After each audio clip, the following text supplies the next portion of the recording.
Dans le 10e chapitre de la lettre aux Hébreux, verset 1, il nous est encore rappelé que les offrandes de l'Ancien Testament ne pouvaient pas rendre parfaits les enfants d'Israël.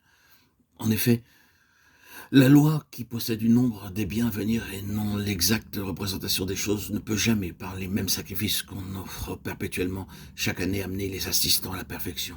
Tous ces sacrifices n'étaient que des ombres du grand sacrifice du Seigneur Jésus-Christ. Cela montre que tous les efforts humains en vue de devenir justes ou parfaits devant Dieu sont vains. De nos jours, les gens s'efforcent de devenir justes par des pratiques, des coutumes ou des rites. Ils ne savent pas qu'ils sont incapables de devenir justes par leur effort.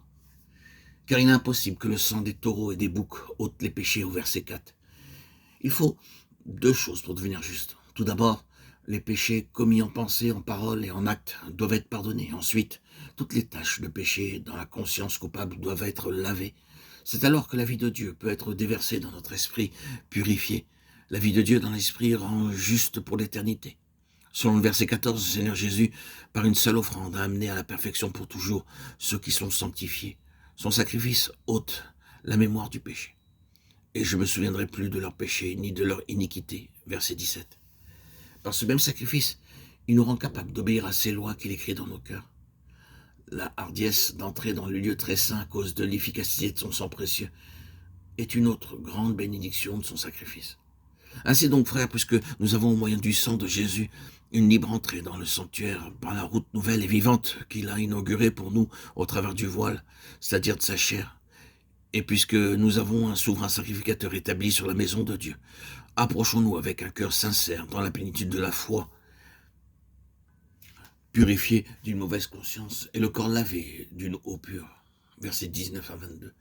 C'est par la puissance de son sang que nous pouvons entrer dans le lieu très saint à tout moment et pour tout besoin. Plus nous nous approprions son ministère de souverain sacrificateur, plus nous avons de la hardiesse pour entrer dans sa présence. Et puisque nous avons un souverain sacrificateur établi sur la maison de Dieu, par son sacrifice, il a renversé le mur de séparation. Toutes les fois, nous n'avons plus cette hardiesse.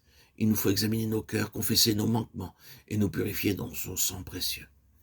C'est alors que nous jouirons à nouveau d'une grande hardiesse dans sa présence. Veillons les uns sur les autres pour nous exciter à la charité et aux bonnes œuvres. N'abandonnons pas notre assemblée comme c'est la coutume de quelques-uns, mais exhortons-nous réciproquement, et cela d'autant plus que vous voyez s'approcher le jour.